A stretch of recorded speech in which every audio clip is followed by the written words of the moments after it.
Anan ng bundok na tinatawag ng mga taga-baryo bilang Mount.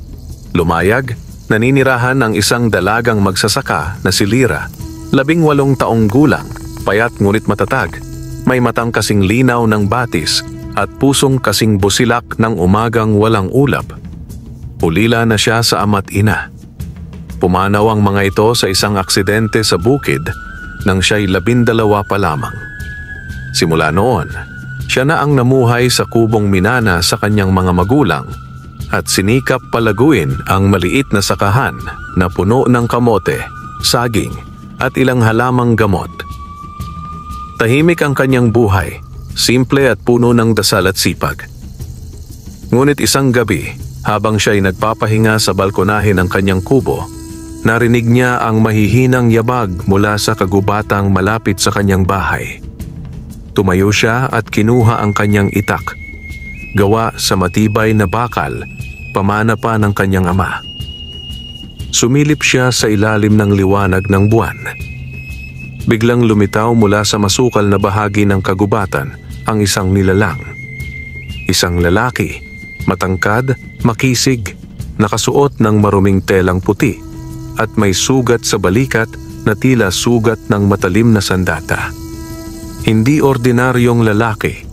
Ang kanyang buhok ay may bahagyang kislap na tila gintong sinag ng araw. At ang kanyang balat ay makinis, wari hindi kailanman naalinsanganan o nagaspangan ng lupa. Tulungan mo ako. Mahinang bulong ng lalaki bago ito tuluyang nawalan ng malay at bumagsak sa lupa. Nagulat si Lyra, ngunit hindi siya natakot. Sa halip, hinalay niya ang kanyang tulong. Dali-dali niyang nilapitan ang estranghero, isinukbit ang kanyang braso sa kanyang balikat, at buong lakas na inakay ito papasok ng kanyang bahay. Habang nililinis ni Lyra ang sugat gamit ng pinakuluang dahon ng sambong at langis ng niyog, hindi niya maiwasang mapansin ang kakaibang anyo ng lalaki. Ang balat nito ay tila naglalabas ng malamlam na liwanag at ang kanyang hininga ay tila may samyo ng mga bulaklak sa bundok. Ilang sandali pa'y dumilat ang kanyang mga mata. "Salamat sa iyong kabutihan," anya, sabay subo ng mahinang ngiti. "Ako si Lyra, ani ng dalaga. Isa lamang akong simpleng magsasaka. Ikaw? Sino ka?" Tahimik ang lalaki saglit bago marahang nagsalita. "Ako si Elias, isang nilalang mula sa kabilang daigdig," aniya. "Isang engkanto ng kagubatan, anak ng diwata ng liwanag at tagapangalaga ng kalikasan. Sinugatan ako ng mga taong nais sirain ang puso ng bundok at pinagtangkaan akong patayin." Nanlaki ang mga mata ni Lyra. "Engkanto?" Tumango si Elias. "At nalalapit na ang kapahamakan hindi lamang sa amin, kundi sa inyo ring mga tao. Isang makapangyarihang albularyo ang nakipag-alyansa sa mga sakim na tao upang sirain ang kalikasan para sa sariling kapangyarihan." Tahimik si Lyra. Sa kanyang puso, nagsimula ng mabuo ang pagtatalo. Katotohanan ba ang kanyang naririnig o isa lamang bangungot sa piling ng gabi? Ngunit sa pagtingin niya sa mga mata ni Elias, nakita niya ang katotohanan at ang kirot na dala nito. Kinabukasan, habang namamayani pa ang hamog sa paligid ng bukid, unti-unting nagising si Elias sa banayad na tunog ng kuliglig at amoy ng nilulutong lugaw. Nakahiga pa rin siya sa banig na inilatag ni Lyra sa sahig ng kanyang maliit na kubo. Ang sugat sa kanyang balikat ay nakabenda at hindi na kasing kirot ng kagabi. "Gising ka na pala," wika ni Lyra, sabay lapit habang may hawak na mangkok ng mainit na lugaw. "Kumain ka muna, baka tuluyang manghina ang katawan mo." Tahimik na kinuha ni Elias ang lugaw, tumango bilang pasasalamat at saka marahang nagsimulang kumain. Tinitigan niya si Lyra, ang kanyang maamong muka, ang kupas na duster na suot nito at ang makalumang hikaw na yari sa tanso. Salamat, Lira, sabi niya matapos ang ilang sandali. Kung hindi dahil sa'yo, baka wala na ako ngayon. Ngumiti ang dalaga. Wala yon. Wala namang mawawala kung tutulong ako sa nangangailangan. Engkanto ka nga ba talaga? Tumango si Elias. Oo, isa ako sa mga tagapangalaga ng kagubatang ito. Kami ang mga nilikhang engkanto na itinalaga upang panatilihin ang balanse sa pagitan ng kalikasan at ng tao. Ngunit ngayon, ang balanse ay nanganganib. Bakit? Dahil sa mga taong mapang-abuso? Hindi lang iyon, sagot ni Elias. May isang tao, isang makapangyarihang albularyo na dati ring tagapangalaga ng kalikasan, ngunit nasira ang puso dahil sa kanyang pagnanasa sa kapangyarihan. Siya si Albularyong Mang Cardo. Isa siyang dating kakampi ng aming lahi, ngunit ngayon ay kumampi sa mga ganid na tao. Ginagamit niya ang kanyang agimat upang kontrolin ang mga espiritu ng kagubatan at pinipilit ang mga engkanto na sumunod sa kanya. Ang layunin niya, kubkubin ang puso ng bundok at palitan ng sagradong ugat ng kalikasan ng sariling itim na kapangyarihan. Namilog ang mga mata ni Lira. Puso ng bundok? Isang sagradong lugar sa ilalim ng Mount, Lumayag, paliwanag ni Elias. Doon matatagpuan ang batong pula, ang pinagmumulan ng enerhiya ng kagubatan. Habang nabubuhay ito, nananatiling malusog ang mga halaman, dumadaloy ang malinis na tubig, at masagana ang ani. Ngunit kung ito'y sirain o nakawin, magiging disyerto ang lahat ng ito. Magsisimula ang pagkamatay hindi lamang ng kalikasan, kundi ng balanse ng mundong ibabaw. Tahimik si Lira. Lumabas siya ng kubo at tumingin sa kanyang taniman. Ang mga halamang kamote na itinanim niya ay luntian, mabubulas. Ang hangin ay malamig at puno ng buhay. Pumikit siya at pinakinggan ang tunog ng mga ibon at mga huni ng kuliglig. Tinig ng kagubatan na unti-unting naaaninag niya bilang isang buhay na nilalang. Kung totoo ang lahat ng yan, sabi niya sa sarili, paano ako makakatulong? Muli siyang lumingon kay Elias. Hindi ko alam kung paano, pero kung may magagawa ako para mapigilan ang kasamaan ng albularyong yon, tutulong ako. Napangiti si Elias, ngunit sa kanyang mga matay may bahid ng lungkot. Hindi magiging madali, Lira. Kapag tumapak ka sa landas na ito, hindi mo na maaaring balikan ang dating buhay.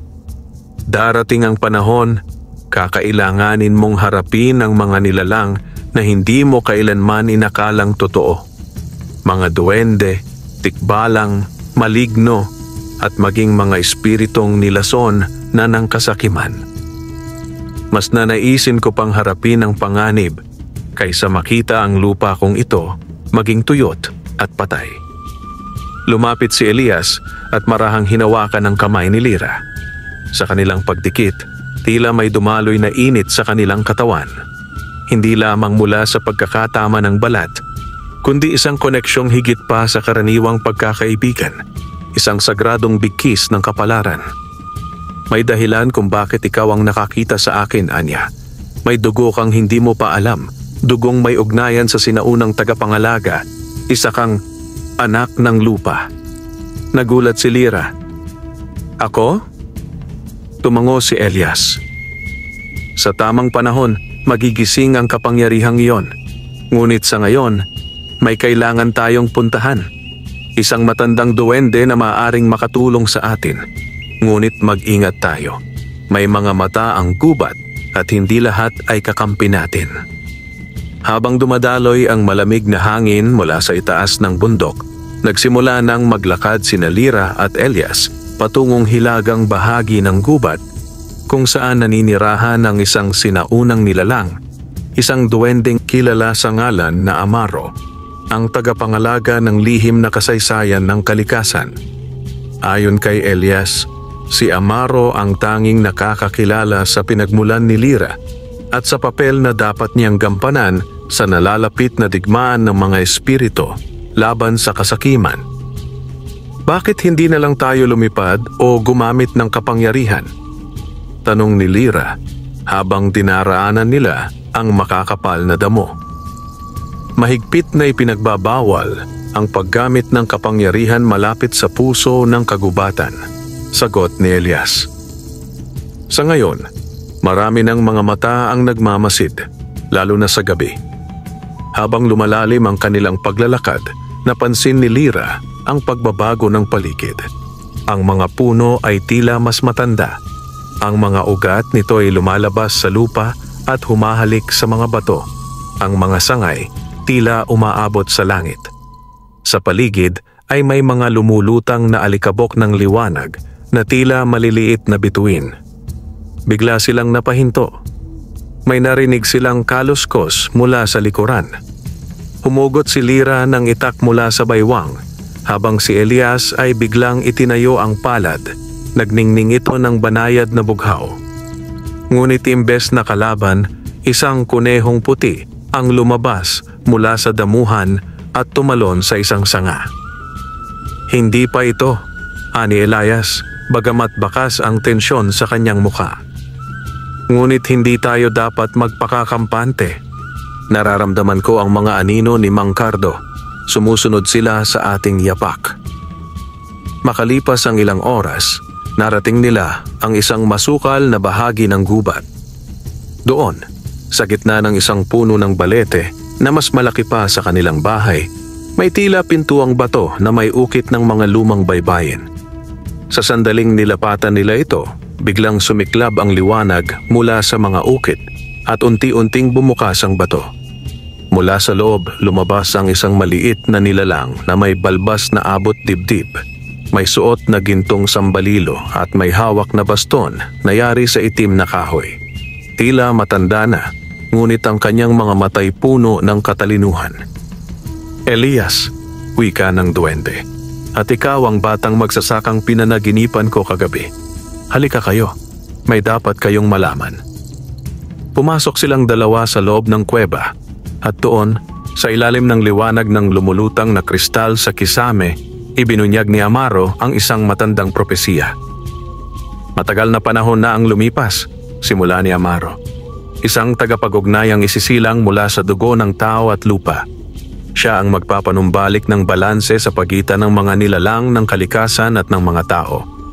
Siya rin ang may kakayahang gisingin ang bertud ng likas na diwa. Isang uri ng lakas na hindi kayang tumbasan ng agimat o anting-anting. Ang sinasabi mong tagapag-ugnay, bulong ni Elias. Siya ba si Lyra? Tumango si Amaro. May lahi siya ng anak diwa. Ang kanyang inang si Malaya ay isang tao, ngunit ang kanyang amang hindi niya nakilala ay isang engkanto. Si Lyra ay isinilang upang maging tulay ng dalawang mundo. Nabigla si Lyra. Hindi totoo yan. Ang alam ko, ang tatay ko'y isang simpleng magsasaka. Hindi siya ang iyong tunay na ama, tugon ni Amaro. Pinalaki ka lamang niya upang mailayo sa panganib, sapagkat noon pa man, nais ka nang kuhanin ni Mang Cardo upang gamitin bilang sisidlan ng kanyang itim na kapangyarihan. Kung makukuha niya ang likas na diwa sa iyong dugo, magagapi niya ang buong kagubatan. Bago pa man makasagot si Lyra, biglang dumilim ang loob ng kuweba. May humahadlang sa ating liwanag, bulong ni Elias. Sabay tayo. May pumasok. Isang malalim na halakhak ang umalingaw-ngaw mula sa labas ng kuweba. Amaro, isang boses na tila gumagapang sa dingding ng mga bato. Itinatago mo na naman ang iyong mga bisita. Lumabas si Elias mula sa kuweba habang si Lyra ay mahigpit ang hawak sa kanyang itak. Sa harap nila'y lumitaw ang isang matangkad at payat na nilalang, balot sa itim na balabal, at may mga matang tila itim na siwang ng kalangitan. Isa sa mga anino ni Mang Cardo. Kung ayaw ninyong masaktan, ibigay niyo sa amin ang babae. Bulalas ng nilalang. At makakaalis kayong buo. Ngunit hindi umatras si Lyra. Tumindig siya sa tabi ni Elias at itinaas ang itak. Subukan mong lumapit, matigas niyang tinig, at makakatikim ka ng apoy ng lupa. Biglang nagliwanag ang paligid.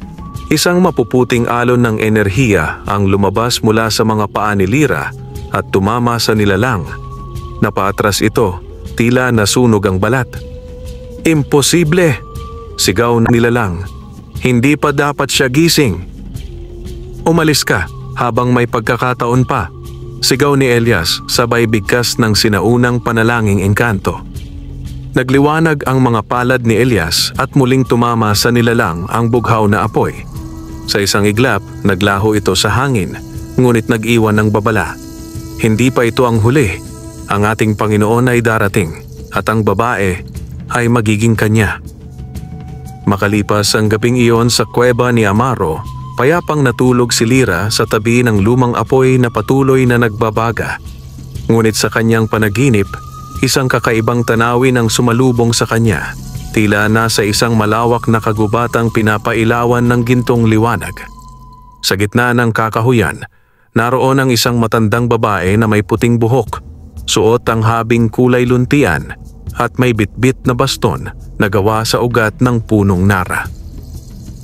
Lyra, wika ng matanda, ang panahon ay dumating na. Ang dugo mong natutulog ay kailangang magising. Ikaw ang anak ng lupa at liwanag. Pakinggan mo ang tinig ng iyong pinagmulan. Sa kanyang panaginip, lumapit si Lyra sa matanda at humawak sa baston. Biglang dumaloy ang isang malakas na enerhiya mula sa kanyang mga palad, gumapang sa kanyang katawan at nagliwanag ang paligid. Nakarinig siya ng tinig ng mga hayop, bulong ng hangin at ugong ng mga ugat ng punong kahoy sa ilalim ng lupa. Para siyang naging bahagi ng buong kalikasan. Nagising siyang pawisan, humihingal at may kakaibang lakas sa dibdib. Panaginip lang ba yon? Bulong niya. Ngunit pagtingin niya sa kanyang palad, may bakas ng putik na may kinang na tila ginto. Sa labas ng kuweba, naghihintay sina Elias at Amaro.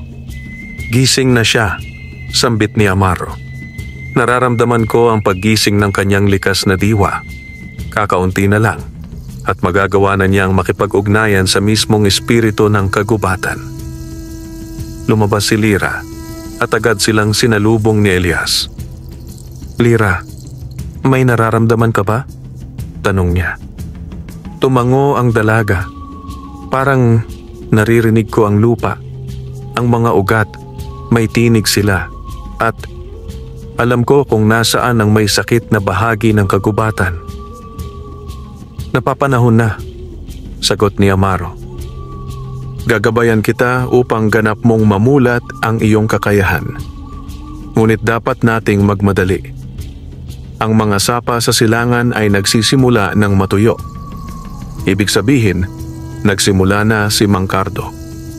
Pagkalipas ng ilang oras, nagtungo sila sa isang bahagi ng kagubatan na tinatawag ng mga duwende bilang kaluluwa ng ugat.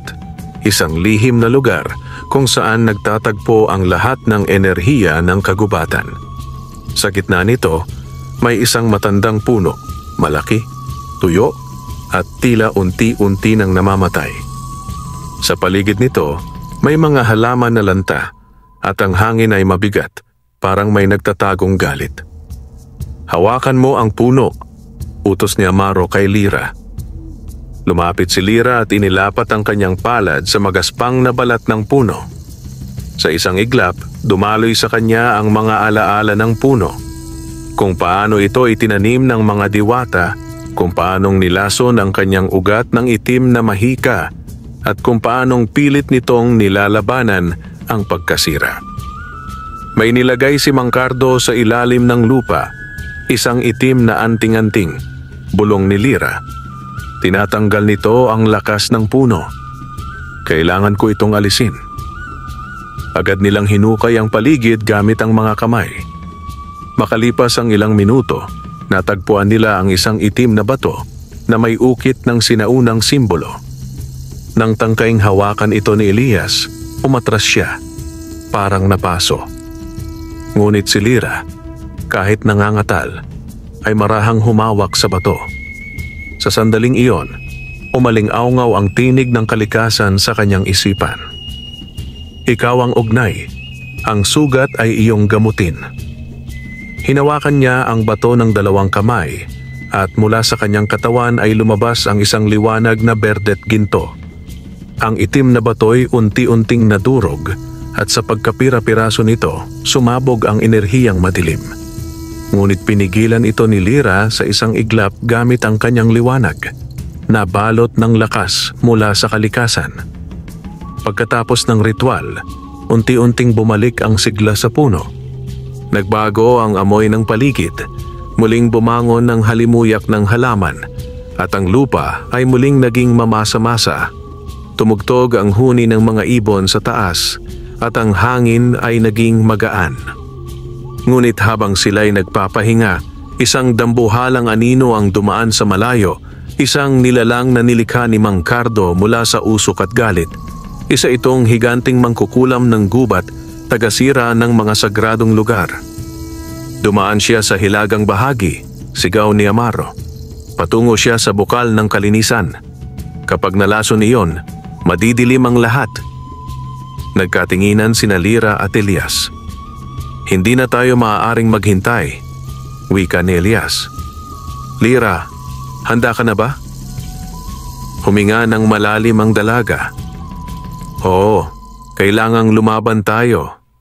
Para sa lahat ng nilalang, para sa kagubatan, at para sa kinabukasan ng mundo. Mabilis na bumagta sa kagubatan sina Lyra, Elias at Amaro kasabay ng mabilis na paglakad ng anino sa harap nila. Ang nilalang na nilikha ni Mang Cardo mula sa alingasngas ng galit, usok ng sinunog na kahoy at puot ng mga patay na espiritu ng gubat.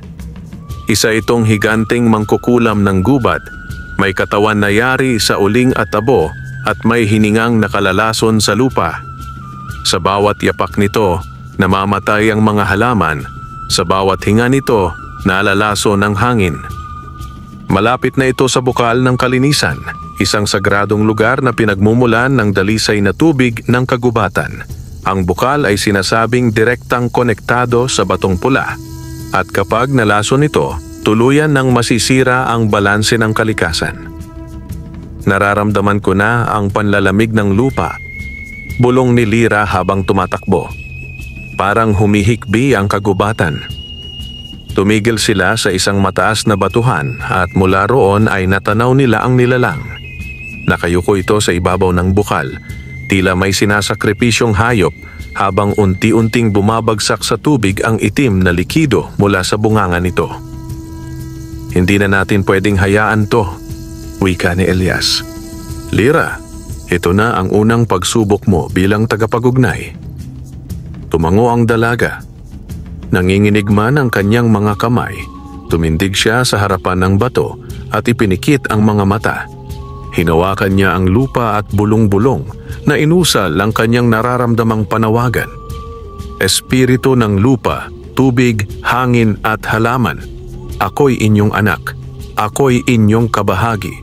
Ipahiram ninyo ang inyong lakas. Sa isang iglap, nagliyab ang kanyang katawan sa liwanag na berdet ginto. Ang kanyang mga paay tila nakabaon sa ugat ng kagubatan at ang kanyang mga kamay ay naging tila daluyan ng kalikasan.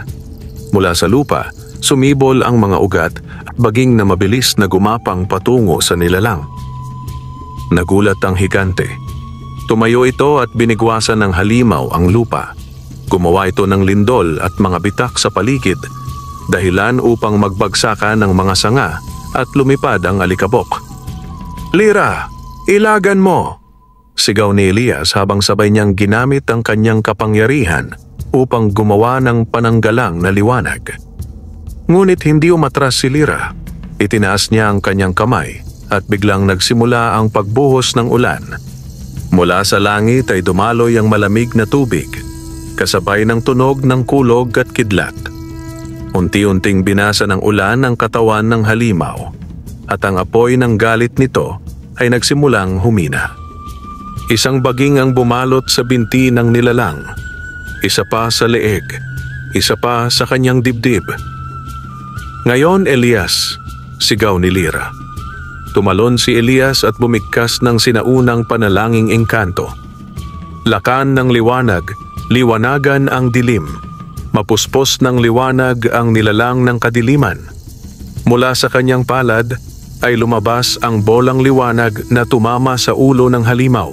Isang sigaw ng matinis na puot ang umalingaw-ngaw sa buong kagubatan habang ang katawan ng nilalang ay gumuho sa apo. Ngunit habang nabubuwal ito, isang tinig ang narinig ni Lyra. Isang tinig na pamilyar. Malamig, ngunit may kirot na nagpapahinto ng kanyang puso. "Lyra." Napalingon siya. Sa likod ng mga patay na puno, may lumabas na isang lalaki. Payat ito, may balbas at suot ang lumang sombrero ng isang magsasaka. Ang kanyang mga mata ay mapungay, ngunit may lungkot na nakabaon sa ilalim ng dilim. "Lyra, anak ko." Nanlaki ang mga mata ng dalaga. Nanginginig siyang lumapit. "Itay?" Halos pabulong niyang sabi. Tumango ang lalaki, ngunit sa kanyang likuran may markang itim sa batok, tanda ng pagkakatali ng kaluluwa kay Mang Cardo. "Patawarin mo ako. Akala mong patay na ako, pero kinuha ako ni Mang Cardo. Ginawa niya akong alipin dahil sa aking kahinaan." No. Paano mo nagawang sumunod sa kanya?" "Gusto ko lamang mabuhay at bumawi. Ngunit ngayon, huli na ang lahat. Isa na akong nilalang ng dilim." Humakbang si Lyra palapit. "Hindi, kaya pa nating ayusin ito. Kaya pa nating bawiin ang liwanag mo." Bigla na lamang lumitaw ang isang anino sa likod ng ama niya. Isang nilalang na may sombrerong kawayan at may hawak na baston na itim. Wala siyang mukha, tanging anino lamang. Ngunit alam ni Elias at Amaro kung sino iyon. Si Mang Cardo. "Lyra," aniya sa tinig na gumagapang sa laman. "Maganda ang ipinamalas mo, ngunit sa huli, ang iyong puso ang kailangan ko." Tumalikod si Mang Cardo at lumusaw sa anino, kasabay ng pagkawala ng ama ni Lyra. Tahimik si Lyra. Nakatayo sa harap ng nasagip na bukal, ngunit ang puso niya ay basag. "Elias, buhay ang ama ko, pero hawak siya ni Mang Cardo." Tumango si Elias at marahang hinawakan ang kanyang balikat. "Buhay siya at kaya mo siyang iligtas, pero kailangan nating maghanda. Mas lalakas pa si Mang Cardo at susunod niyang puntirya, ang batong pula." Matapos ang laban sa bukal ng kalinisan, nagdesisyon sina Lyra, Elias at Amaro na pansamantalang magtago sa isang sagradong lungga sa paanan ng Mantelumayag. Doon, habang ang kagubatan ay unti-unting bumabalik sa sigla, sinimulan na ni Amaro ang paghahanda para sa susunod na hakbang, ang paggising ng tunay na kakayahan ni Lyra. "Kung nais nating labanan si Mang Cardo," wika ni Amaro habang inilalatag ang sinaunang tela ng baybayin sa lupa, "kailangan ni Lyra ng sandatang akma sa kanyang diwa.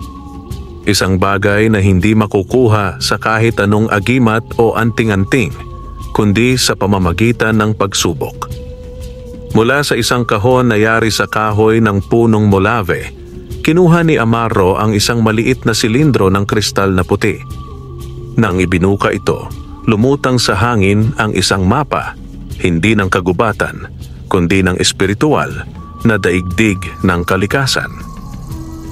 Ang sibat ng diwa, paliwanag ni Amaro, ay isang sagradong sandata na nilikha ng 4 na pinuno ng elemento: hangin, apoy, tubig at lupa.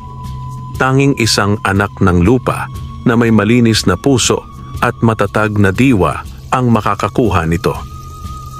"Nasaan ang sibat?" tanong ni Elias. "Nakatago sa kuweba ng 4 na kapatiran sa pinakailalim ng bundok. Ngunit bago ito makuha, kailangang harapin ni Lyra ang pagsubok ng 4 na elemento. Huminga ng malalim si Lyra. Handa ako. Sa tulong ng engkanto, dumaan sila sa isang lihim na lagusan papasok sa bundok.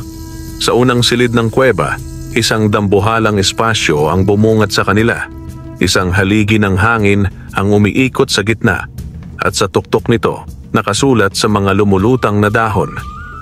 Makinig sa bulong ng hindi nakikita, pakinggan ang katotohanan sa gitna ng katahimikan. Tumayo si Lyra sa gitna.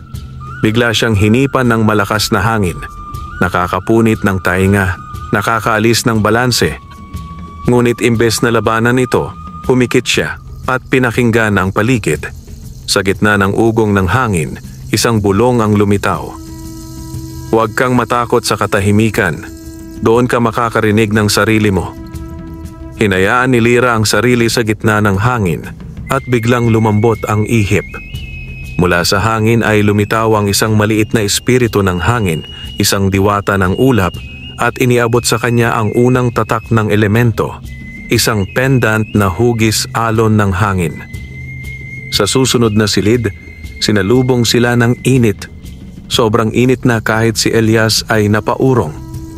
Mula rito, ikaw na lang ang maaaring pumasok, anya. Naglakad si Lyra papasok sa silid ng apoy.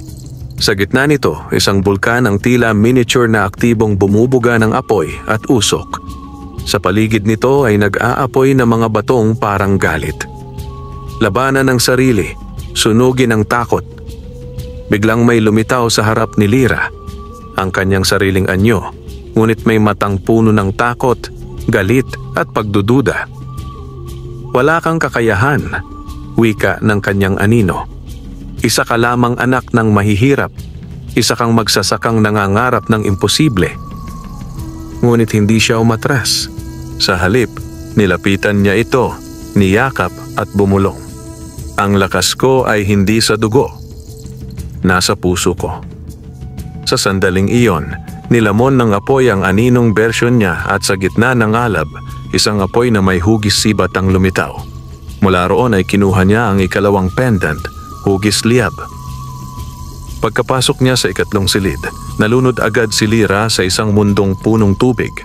Wala siyang nahahawakang solidong lupa. Lumulutang siya sa malamig na tubig na parang walang hanggan. Maging isa sa agos. Huwag mong labanan ang lungkot, yakapin mo ito. Sa tubig ay lumitaw ang mga alaala. Ang pagkamatay ng kanyang ina't ama, ang panahong mag-isa siya sa bukid, ang gutom, ang pag-iyak sa gabi.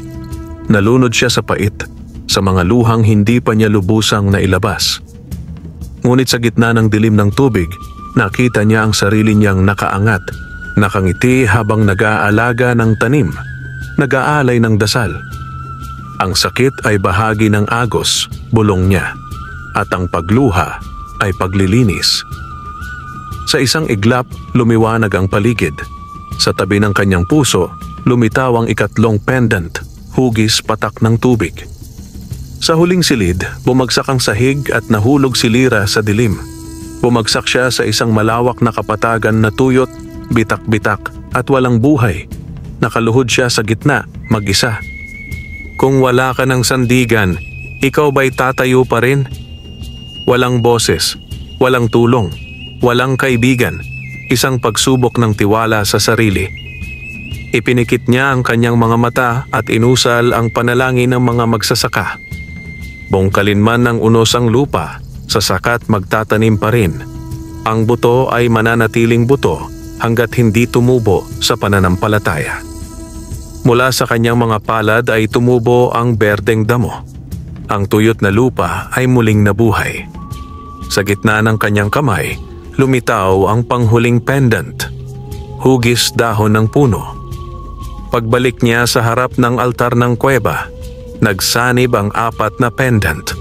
Sa isang sulyap ng liwanag, lumitaw ang isang sibat na may tangkay ng punong buhay, talim na gawa sa liwanag ng buwan at tatak ng 4 na elemento. Ito na ang sibat ng diwa. Hawak ito ni Lyra. Ramdam niya ang tibok ng kalikasan sa kanyang mga daliri. Handa na ako, anya. Sa susunod na pagharap ko kay Mang Cardo, hindi na ako takot. Dahil dala ko ang buong lakas ng kalikasan. Hindi pa man lubusang nakakapagpahinga si Lyra mula sa matagumpay na pagkuhan ng sibat ng diwa, dumating na agad ang malagim na balita. Habang sila ay naghahanda para bumalik sa bukirin ni Lyra upang tingnan ang kalagayan ng paligid, biglang lumitaw si Daluk, isang duwending mensahero mula sa silangan ng kagubatan. Kapansin-pansin ang pagkapunit ng kanyang kasuotan at ang bakas ng takot sa kanyang mukha. "Amaro!" sigaw nito habang hingal na hingal. Ang gubat ng mga duwende, sinunog, nilusob ng mga alagad ni Mang Cardo. Wala na ang kalahati ng aming sagradong lugar. Biglang napatayo si Amaro at ang dating banayad na muka ay napalitan ng labis na pag-aalala. Imposible. Hindi nila dapat mahanap yon. Protektado iyon ng mga anting-anting at panalangin. Binasag ng itim na apoy, sabi ni Daluk. At si Mutya ang huli naming nakita sa loob ng altar bago ito bumagsak. Napahinto si Amaro. Si Mutya, ang matandang diwata na duwending babae, tagabantay ng gubat ng mga duwende at isa sa pinakamatagal niyang kaibigan. Siya ang naging katuwang niya sa mga sinaunang digmaan ng kalikasan, ang unang nagturo kay Lyra ng bulong ng lupa noong ito'y sanggol pa. Lumuha si Amaro, hindi dahil sa pagkatalo, kundi sa pagkawalang hindi niya akalaing mararanasan pa niya sa kanyang mahabang buhay. Agad na tumungo ang grupo patungong silangan. Habang binabaybay nila ang daan patungo sa gubat ng mga duwende, unti-unting sumalubong sa kanila ang amoy ng abo, usok at pagkasira. Ang dating lunti ang gubat na puno ng musika ng insekto, alingaw-ngaw ng mga mahiwagang ibon at mahihinang halakhak ng maliliit na nilalang. Ngayoy tahimik, abo at patay. Nang marating nila ang gitna, tumambad sa kanila ang gumuho at nasunog na dambana. Nakaluhod sa tabi nito ang ilang duwending sugatan, kabilang si Daluk, habang tahimik na tumutulo ang luha. Ang mga puno ay itim at baluktot, tila pinuwersa ng isang sumpang hindi natural. Ginamit ni Mang Cardo ang itim na ugat, hindi ba?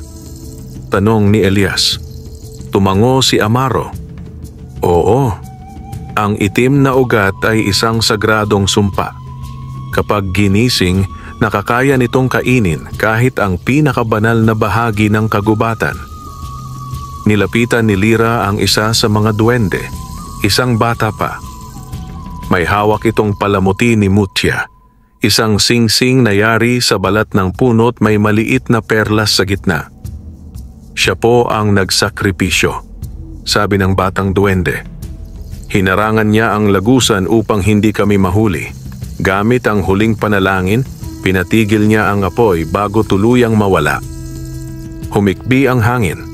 Nagsalita ang mismong kagubatan. Si Lyra, bagaman bata pa, ay ramdam ang bigat ng sakripisyo. Ito ang ginagawa ni Mang Cardo, ani Elias. Pinapatay niya ang pinagmumulan ng lakas ng kalikasan, isa-isa. Kapag naubos ang mga sagradong lugar, wala nang panlaban ang mga espiritu. Tumango si Lyra, kaya't hindi tayo maaaring manatiling nakatago. Hindi na lang ito tungkol sa bukid o gubat. Ito na ay laban para sa kaluluwa ng mundo. Sa kanilang paglalakad pa uwi, biglang tumigil si Amaro. May kailangan kayong malaman, anya. Hinawakan niya ang lupa at may binuksang lihim na lagusan. Lumitaw ang isang makitid na daan pababa sa kailaliman ng bundok. Dito itinago ni Mutya ang mapa ng pusod ng itim na ugat, ang pinakadelikadong bahagi ng Mantlumayag. Dito nagsisimula ang koneksyon ng lahat ng espiritu sa kalikasan. Kung mapasok ni Mang Cardo ito, tuluyan ng mamamatay ang balanse. Doon tayo pupunta, wika ni Elias. Hindi lang tayo, sabat ni Lyra. Ako ang pupunta. Ako ang tagapag-ugnay. Ako ang kailangang harapin ang dilim. Ngumiti si Amaro, bagamat bakas pa rin ang dalamhati sa kanyang mga mata. Kung sasabihin ni Mutya ang huling habilin, ito'y tiyak.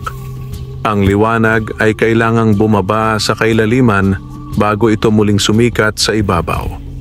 Sa paanan ng Mount, lumayag, natagpuan ni Lira, Elias at Amaro ang lihim na lagusan papasok sa pinakamalalim na bahagi ng bundok, ang pusod ng itim na ugat.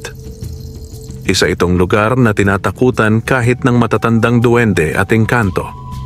Hindi lamang dahil sa dilim nito, kundi dahil sa nilalaman ng kailaliman, ang pinakaugat ng lahat ng kasamaan, kasakiman at puot na sinipsip ng mundo sa loob ng 1,000 taon. Ang lagusan ay isang kuweba na gawa sa tinigas na lupa at ugat ng mga punong matagal ng patay. Habang bumababa sila, unti-unting nawawala ang liwanag mula sa ibabaw.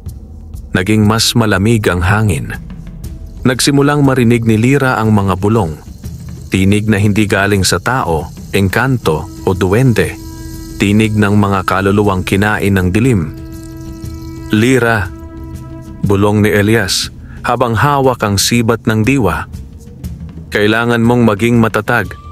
Sa lugar na ito, ang takot ay buhay. At ang duda ay nakakapinsala. Tumango si Lira. Ngunit habang lumalalim sila, napansin niyang parang may humihila sa kanyang isip. Sa bawat hakbang, may biglang nagbabalik na alaala. Ang kanyang pagkabata, ang mga gutom na gabi, ang panahong iniwan siya ng ama, at ang matinding galit sa mga taong sumira sa kanilang lupain. Lira, sabi ni Amaro, ito ang huling pagsubok mo. Sa pusod ng bundok na ito, makikita mo hindi lang ang mukha ni Mang Cardo, makikita mo rin ang iyong sariling anino. Pagdating nila sa pinakailalim, lumitaw ang isang malawak na silid. Ang kisame nito ay gawa sa ugat ng punong itim, at sa gitna ay may altar na may nakatanim na itim na kristal, ang pinanggagalingan ng kapangyarihan ni Mang Cardo. Sa paligid nito, naroon ang mga alagad niyang nilalang, mga multong may anyong hayop, nilalang na yari sa abo, at mga dating espiritong nilason ng sumpa. Sa harap ng lahat ay si Mang Cardo, nakatayo sa gitna, hawak ang kanyang itim na baston, at suot ang balabal na tila yari sa usok ng sinunog na gubat.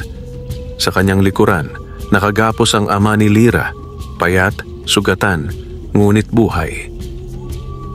Dumating ka rin, Lira, anang albularyo.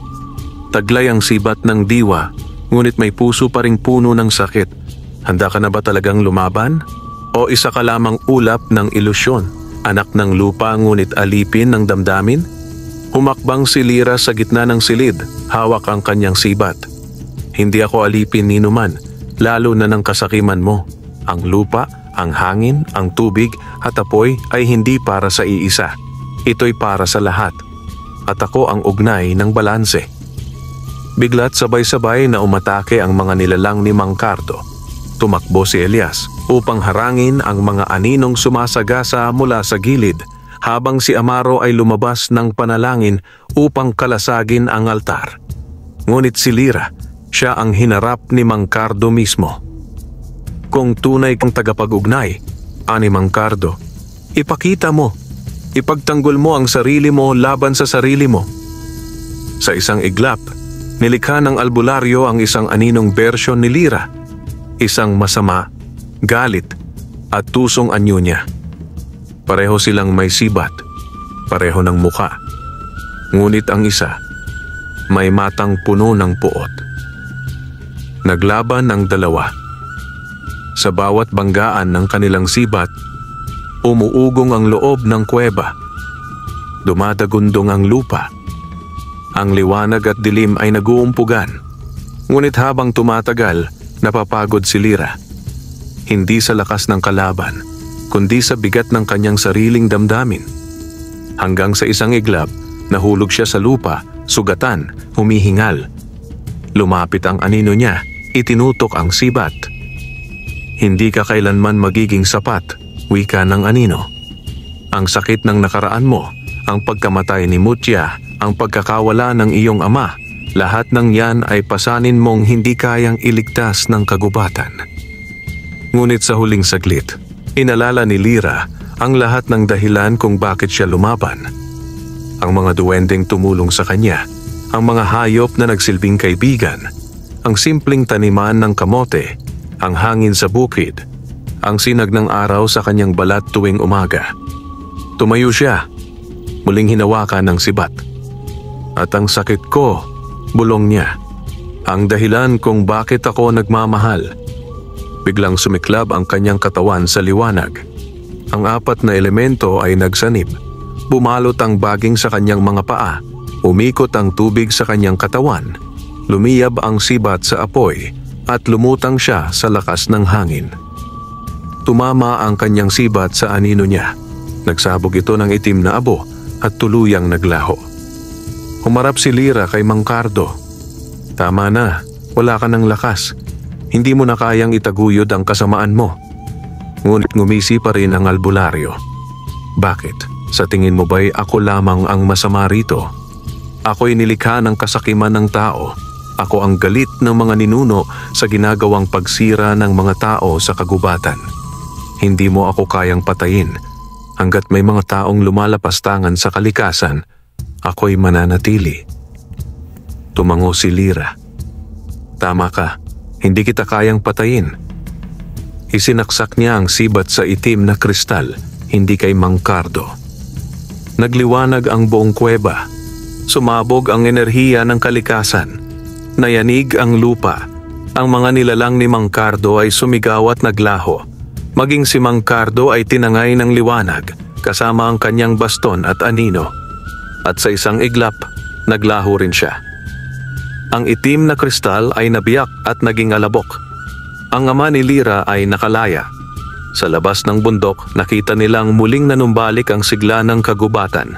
Tumubo ang mga bagong halaman sa gubat ng mga duwende. Tumahimik ang hangin. At sa malayo, tila nagliliwanag ang sinag ng araw sa bawat dahon. Hindi dito nagtatapos ang laban. Wika ni Amaro. Ngunit panandalian, ang kalikasan ay nakahinga muli. Lumapit si Elias kay Lyra. Anong gagawin mo ngayon? Ngumiti ang dalaga. Aalagaan ko ang bukid, muling magtatanim. At kung muling babalik ang kadiliman, alam mo na kung sino ang tatawagin. Wakas.